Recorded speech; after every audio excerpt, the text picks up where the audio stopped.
Hello students, I hope सब लोग अच्छे से पढ़ाई कर रहे होंगे। आज हमारा फंजाई क्लासिफिकेशन का थर्ड लेक्चर है। तो उस थर्ड लेक्चर में हम 1928 से आगे के जितने भी साइंटिस्ट ने फंगल क्लासिफिकेशन में कंट्रीब्यूशन किया है उसके बारे में पढ़ेंगे। इससे पहले के जो दो लेक्चर्स थे उनके अंदर 1928 से पहले के जितने भी साइंटिस्ट ने फंगल क्लासिफिकेशन में कंट्रीब्यूशन दिया था और किन किन फीचर्स का इस्तेमाल किया था वो सब हमने इंक्लूड किया हुआ है। तो चलिए अब हम स्टार्ट करते हैं।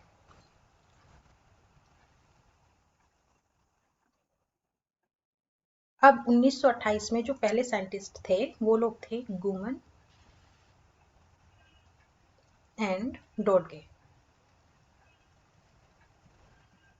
1928 गुमन एंड डॉडके ने जो अपना क्लासिफिकेशन दिया फंजाई में उसके अंदर उसने पहले से ही स्लिम मोल्ड्स और बैक्टीरिया इन दोनों को एक्सक्लूड कर दिया था। ठीक है, उसने अपने क्लासिफिकेशन में इनको नहीं लाया था। और उनके जो क्लासिफिकेशन था उसका जो बेस था दैट वाज क्लासिफिकेशन जिसके ऊपर बेस था वो था haploid, diploid, phase of life cycle. दूसरा था थैलस स्ट्रक्चर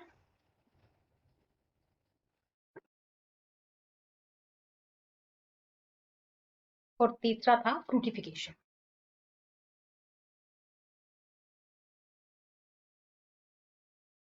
इन तीन फीचर्स को लेकर के ग्यूमन और डॉडगे ने अपना क्लासिफिकेशन दिया था। इनके क्लासिफिकेशन में चार क्लासेस थी। पहली क्लास आर्कीमाइसिटीज,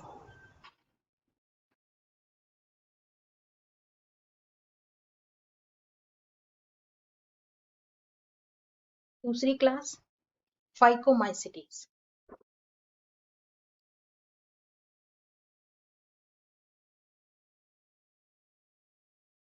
दूसरी क्लास फाइकोमाइसिटीज,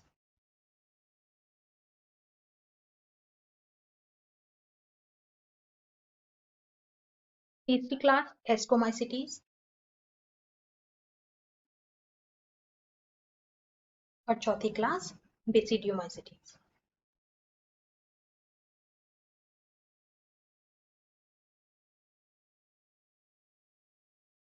इन्होंने जो अपने क्लासिफिकेशन में फंजाई के जो मेंबर्स थे उनकी जो कैरेक्टरिस्टिक फीचर्स को इंक्लूड किया था वो मैं बिल्कुल आपको शॉर्ट में बता दे रही हूँ जिससे कि सिर्फ टिप पे आपको अच्छे से लर्न हो जाए। तो वो फीचर्स थी जो आर्कीमाइसिटीज थे। उन जो आर्कीमाइसिटीज के मेंबर्स थे, फंजाई मेंबर्स थे, उनका थैलस नेकेड था, नेकेड थैलस। मेन बॉडी उनकी हैप्लॉइड थी और जो जाइगोट था was the only diploid stage.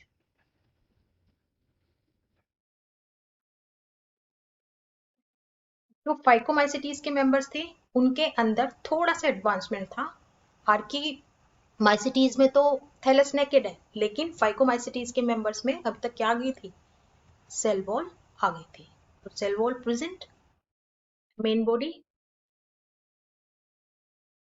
Haploid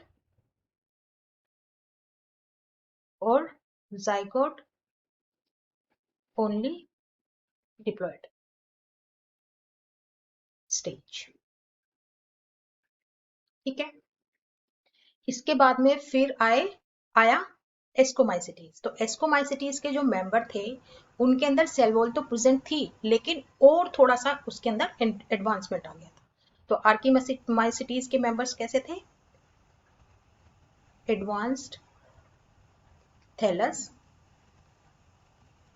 cell wall present, dikaryotic,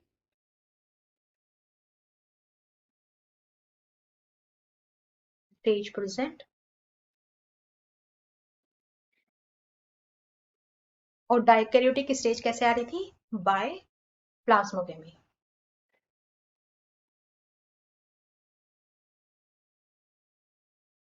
और इसके अंदर जो स्पोरेंजिया थे, ये बेसिडियोमाइसिटीज हम आगे ले लेंगे, इसके अंदर जो स्पोरेंजिया थे वो कैसे थे,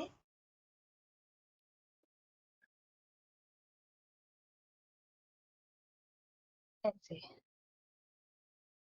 स्ट्रक्चर, ऐसे स्पोर्स ऐसे लगे थे। और जो स्पोरेंजिया था उसको क्या बोलते हैं, एस्कस भी। एस्कस मीन्स थैलस, थैले नुमा कोई स्ट्रक्चर होना। ठीक है, इसके बाद क्या था हमारा, बेसिडियोमाइसिटीज।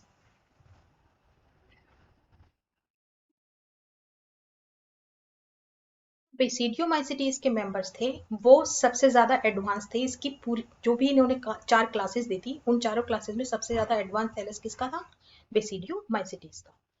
तो most advanced thallus, cell wall present, dikaryotic stage,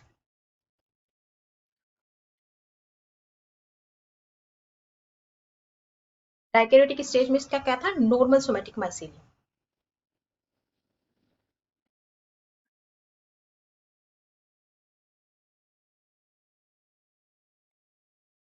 इसके अंदर जो बेसिडियो स्पोर्स होते थे,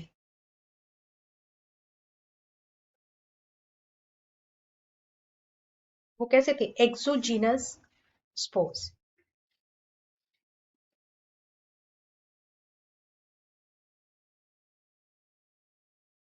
बेसिडियो कार्प प्रेजेंट था and that was protective in nature.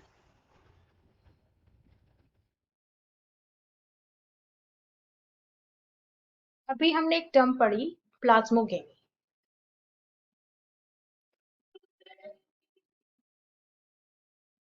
Plasmogamy में क्या होता है कि दो थैलस जो होते हैं, दो माइसीलियम एक दूसरे के साथ में फ्यूज कर जाते हैं, और वहां पर न्यूक्लियस का फ्यूजन नहीं होता, सिर्फ साइटोप्लाज्म का फ्यूजन होता है। जैसे कि चलिए हम इसमें देख लेते हैं। ये हमारा एक माइसीलियम है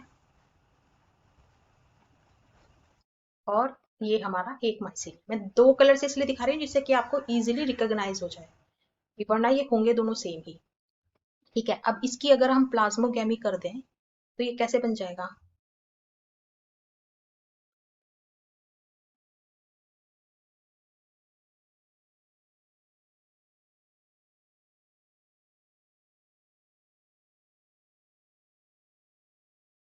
अब यहाँ पे क्या प्लाज्मोगेमी हो गई, प्लाज्मोगेमी मतलब प्लाज्मा इनका दोनों का फ्यूज हो गया, सेल वॉल फ्यूज हो गई। अब ये एक माइसीलियम बन गया, लेकिन दोनों के न्यूक्लियस अलग अलग बनेंगे। ये इसका न्यूक्लियस हो गया और ये इसका न्यूक्लियस हो गया, तो इस तरीके की सेल हो जाएगी। ये हो जाएगी डाइकैरियोटिक। डाइकैरियोटिक मतलब दो न्यूक्लियस प्रेजेंट है एक सेल के अंदर, और वो बने किस वजह से है, प्लाज्मोगेमी की वजह से। और प्लाज्मोगेमी क्या होता है, दो माइसीलियम जब आपस में फ्यूज कर जाते हैं तो उनको प्लाज्मा फ्यूज कर जाता है, लेकिन उनके न्यूक्लियस फ्यूज नहीं करते हैं। तो प्लाज्मोगेमी से कैसी स्टेज आ गई, डाइकैरियोटिक। तो ये कैसी स्टेज है, डाइकैरियोटिक। ठीक है, इसके बाद में टिप्पो ने 1942 में अपना क्लासिफिकेशन दिया। टिप्पो 1942, टिप्पो ने 1942 में अपने क्लासिफिकेशन में क्या कहा कि एल्गी और फंजाई जो होते हैं ना, एल्गी और फंजाई, इनकी बॉडी थैलोइड होती है। थैलोइड बॉडी मतलब कि वो डिफरेंशिएटेड नहीं है रूट शूट और स्टेम में। हम उस बॉडी को देख के रिकॉग्नाइज नहीं कर सकते कि कौन सा प्लांट पार्ट तो इसका पत्ती है, जड़ है, फुलंग है, क्या है, वो नहीं हम बता सकते। तो जो ऐसी बॉडी होती है उसको हम कैसे बोलते हैं, थैलोइड।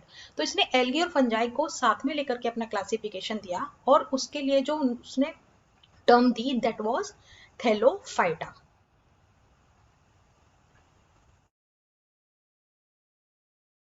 और उस थैलोफाइटा में उसने 10 फाइलम रखे।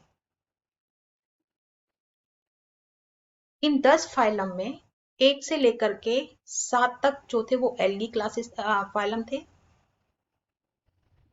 और 8, 9 और 10 ये जो तीन थे ये फंजाई थे। इन फंजाई के अंदर आठवां जो फाइलम था दैट वाज साइजोमाइकोफाइटा। साइजोमाइकोफाइटा। फिर नोवा था मिक्सोमाइकोफाइटा। मिक्सोमाइकोफाइटा। और जो 10वां था वो था यू माइकोफाइटा। यू माइकोफाइटा। अब अपने क्लासिफिकेशन में जो 3 फाइलम उसने दिए थे तो साइजोमाइकोफाइटा के अंदर उसने क्या रखा? बैक्टीरिया। मिक्सोमाइकोफाइटा के अंदर उसने क्या रखा? Slim modes.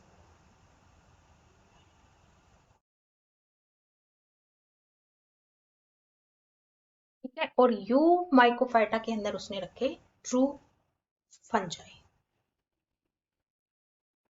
देख रहे हैं आप क्लासिफिकेशन में क्या हो रहा है कि कुछ साइंटिस्ट स्लिम मोड्स और बैक्टीरिया को फंजाई में कंसीडर कर रहे हैं, कुछ साइंटिस्ट उसको एक्सक्लूड कर रहे हैं। तो इस तरीके से क्लासिफिकेशन बनते बनते बनते बनते सबसे अंत में फंजाई का एक अलग से क्लासिफिकेशन हो गया जो कि उसके कैरेक्टरिस्टिक फीचर के ऊपर बेस्ड था। अब टिप्पो के बाद में एक साइंटिस्ट आए बेट्सी। बेट्सी ने 1950 में फंजाई का क्लासिफिकेशन दिया और उसके लिए जो उसने फीचर्स जो यूज की थी क्लासिफिकेशन को डालने के लिए, दोज वर रिप्रोडक्शन।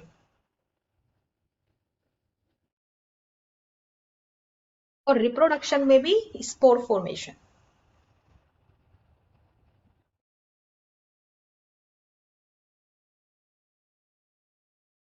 यानी आप कह सकते हैं on the basis of sporulation.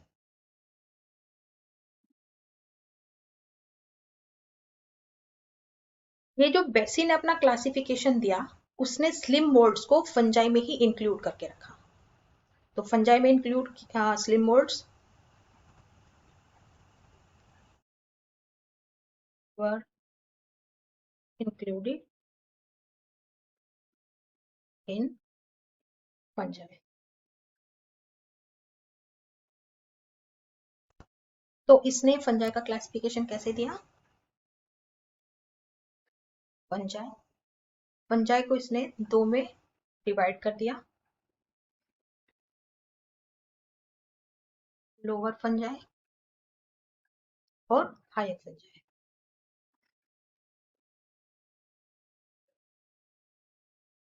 अब जो लोअर फंजाई था उसको माइसीलियम के बेस पर फिर से इसने फर्दर डिवाइड कर दिया, नॉन फिलामेंटस। हम यहाँ पे माइसिलियम के बेस पे नहीं कहेंगे, थैलस के बेस पे कहेंगे कि अगर थैलस फिलामेंटस है तो वो अलग हमारी क्लास हो जाएगी, अलग मेंबर्स होंगे उसके, और जो फिलामेंटस है उसके अलग होंगे।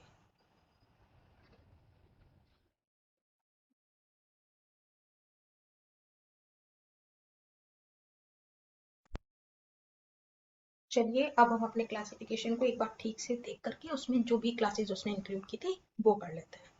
तो सबसे पहले था हमारा फंजाई।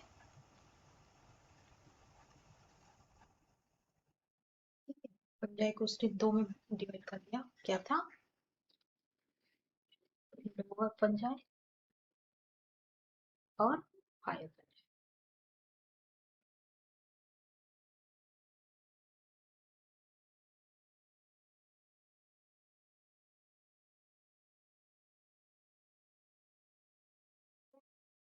अब लोअर को उसने फिर से दो में डिवाइड कर दिया था, पहला क्या था? Non filamentous. और दूसरा क्या था? फिलामेंटस।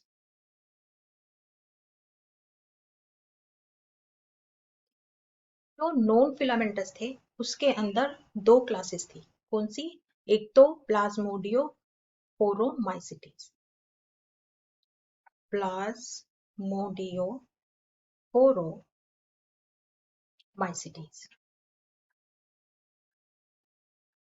ठीक है। और दूसरी थी काइट्रीडियोमाइसिटीज। काइट्रीडियोमाइसिटीज। जो फिलामेंटस थे वो थे oomacetes और zygomacetes। तो हायर फंजाई थी, उनकी क्लासेस क्या थी? एस्कोमाइसिटीज, बेसिडियोमाइसिटीज और जिटेरोमाइसिटीज।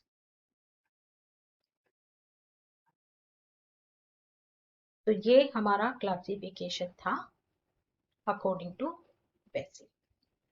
ठीक है, तो अभी तक हमने क्या क्या पढ़ा, चलिए एक बार फिर से हम देख लेते हैं आज के लेक्चर में हमने क्या क्या किया है। हमने सबसे पहले जो क्लासिफिकेशन पढ़ा दैट इज ऑफ गुमेल एंड डॉडके का, जो कि 1928 में आया। इन्होंने क्या किया कि स्लिमोड्स और बैक्टीरिया को फंजाई से एक्सक्लूड कर दिया, और इन्होंने जो क्लासिफिकेशन दिया था उसके लिए 3 फीचर्स को इंक्लूड किया था, 3 फीचर्स के बेस पे किया था। वो फीचर्स क्या थी? Haploid diploid phase of life cycle, thallus structure and fructification. उसकी बेस पे इन्होंने 4 क्लासेस दी थी, archimycetes, phycomycetes, ascomycetes and basidiomycetes. Archimycetes के अंदर जो मेंबर थे उनका थैलेस नेकेड था, प्लांट बॉडी हैप्लोइड थी, और जाइगोट जो था वो केवल ऐसी स्थिति थी पूरे लाइफ साइकिल में जो कि डिप्लॉइड स्टेज शो करती थी। ठीक है, फिर फाइकोमाइसिटीज में भी सेम था, बस उसके अंदर थोड़ा सा क्या एडवांसमेंट आया कि जो मेंबर्स थे उनके अंदर अब सेल मेम्ब्रेन आनी शुरू हो गई थी। ठीक है, प्लांट बॉडी उनकी हैप्लोइड थी, zygote was the only diploid stage. फिर आया एस्कोमाइसिटीज। एस्कोमाइसिटीज के अंदर और ज्यादा थोड़ी सी डेवलप्ड थैलस था फंजाई के अंदर, उनके अंदर सेल वॉल प्रेजेंट थी, यहाँ पर डाइकैरियोटिक स्टेज प्रेजेंट थी जो कि प्लाज्मोकेमी से आ रही थी, और इनके जो स्पोरेंजिया थे वो थैलेनुमा थे, जिसको कि एस्कस भी कहा। ठीक है, फिर उसके बाद थे बेसिडियोमाइसिटीज। बेसिडियोमाइसिटीज जो थे इन चारों क्लासेस में सबसे ज्यादा मोस्ट एडवांस थैलस रखने वाले फंजाई थे। इनके अंदर सेल वॉल प्रेजेंट थी, डाइकैरियोटिक स्टेज भी प्रेजेंट थी, जिसमें कि नॉर्मल सोमेटिक माइसिलियम था।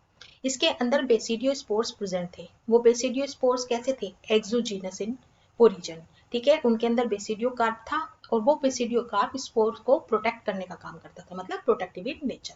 यहाँ पे मैंने समझाने की कोशिश की है कि प्लाज्मोकेमी क्या होता है, कि जब दो माइसीलियम आपस में फ्यूज होते हैं तो उनका जो साइट अंदर का जो लिक्विड मटेरियल होता है वो फ्यूज कर जाता है, लेकिन न्यूक्लियस नहीं फ्यूज करता है ना। प्लाज्मा फ्यूज कर जाता है लेकिन न्यूक्लियस फ्यूज नहीं करता, उसकी वजह से एक ही सेल के अंदर 2 न्यूक्लियस प्रेजेंट हो जाता है। 2 न्यूक्लियस प्रेजेंट है, इसीलिए हम उसको क्या बोलते हैं? Dikaryotic stage. इसके बाद में टिप्पो ने 1942 में अपना क्लासिफिकेशन दिया, और उसने कहा कि भाई एल्गी और फंजाई जो है ना, दोनों की जो बॉडी होती है वो थैलोइड होती है, थैलस की तरह होती है, मतलब उसको हम डिफ्रेंशिएट नहीं कर सकते हैं रूट, स्टेम और लीफ के अंदर। तो उसने अपना जो क्लासिफिकेशन दिया उसमें थैलोफाइटा रखा, और उसके अंदर 10 फाइलम दिए, जिसमें कि 1 से 7 में तो उसने एल्गी को डिफाइन किया, 8वें 9वें और 10वें पार्ट में उसने फंजाई को एक्सप्लेन किया। और फंजाई के लिए उसने 3 फाइलम दिए, साइजोमाइकोफाइटा, मिक्सोमाइकोफाइटा एंड यूमाइकोफाइटा। साइजोमाइकोफाइटा में उसने बैक्टीरिया रखे, मिक्सोमाइकोफाइटा में उसने स्लिम मोल्ड्स रखे, और यूमाइकोफाइटा में उसने ट्रू फंजाई को रखा। ठीक है, इसके बाद में हमारे बेसी का क्लासिफिकेशन आया 1950 में। बेसी ने क्या किया कि स्लिम मोल्ड्स को फंजाई में ही इंक्लूड कर दिया, और इसका जो क्लासिफिकेशन था that was based on reproduction, और रिप्रोडक्शन में भी क्या? स्पोर फॉर्मेशन, यानी कि स्पोरुलेशन। इसने फंजाई को 2 में डिवाइड किया, लोअर फंजाई और हायर फंजाई। फिर जो लोअर फंजाई थे उनको उनकी थैलस के आधार पर कि वो फिलामेंटस है कि नॉन फिलामेंटस है, 2 में डिवाइड कर दिया, नॉन फिलामेंटस और फिलामेंटस। फिर जो नॉन फिलामेंटस थे उसके अंदर 2 क्लासेस रखी, पहली प्लाज्मोडियो फोरोमाइसिटीज, काइट्रीडियोमाइसिटीज। फिलामेंटस में रखी oomacetes, zygomacetes। हायर फंजाइस में रखे ascomycetes, basidiomycetes and deuteromycetes. I hope आज जो हमने 3 क्लासिफिकेशंस किए हैं वो आपको अच्छे से समझ में आ गए हैं। इससे पहले के जो क्लासिफिकेशंस हैं वो सब मैंने पहले और दूसरे लेक्चर में समझाया हुआ है, और मैं उनके लिंक भी इस वीडियो में डाल दूंगी, जिससे कि जो लोग नहीं देख पाए हैं वो वहां से उसको पढ़ सके और उससे आगे कंटिन्यू कर सके। अगर आपको मेरी ये वीडियो सही लगी है, आपको इसके अंदर का जो कंटेंट है वो इन्फॉर्मेटिव लगा है डिवीजन के बेस से और क्लासिफिकेशन को पढ़ने के बेस से, तो आप प्लीज मेरे चैनल को सब्सक्राइब कीजिए, लाइक कीजिए, शेयर कीजिए, और प्लीज बेल आइकन को जरूर प्रेस कर दीजिएगा, जिससे कि जो भी मैं आगे वीडियोज लाऊं वो आप तक पहुंच सके। Thank you for watching.